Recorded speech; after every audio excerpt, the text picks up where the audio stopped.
Hello everyone, Assalamu alaikum. How are you? Hope you are all fit and fine. I am also fine by the grace of Almighty Allah. Let's learn এর পক্ষ থেকে তোমাদের সকলকে জানাচ্ছি স্বাগতম। আজকে আমরা spoken class number 43 event pattern number 66 নিয়ে আলোচনা করব। দেখো স্ট্রাকচারটা হলো subject plus wish plus subject plus could plus verb one. অর্থ দিবে অসম্ভব কল্পনা। আমি যদি পাখির মতো উঠতে পারতাম, I wish I could fly like a bird. আমি যদি আমার দেশের জন্য কাজ করতে পারতাম, I wish I could work for my country. আমি যদি পৃথিবীময় ঘুরে বেড়াতে পারতাম, I wish I could travel around the world. আমি যদি সুস্বাস্থ্য বজায় রাখতে পারতাম, I wish I could maintain a good health.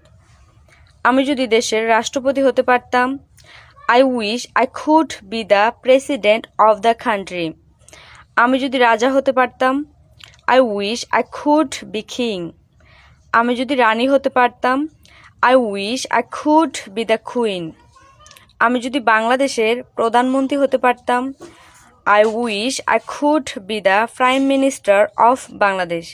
এবার ইংলিশে কথা বলার জন্য প্যাটার্নগুলো ফলো করতে পারো। ইভেন ভার্ব ওয়ান পরিবর্তন করে এই স্ট্রাকচারটা দিয়ে শত শত বাক্য তৈরি করে চর্চা করতে পারো।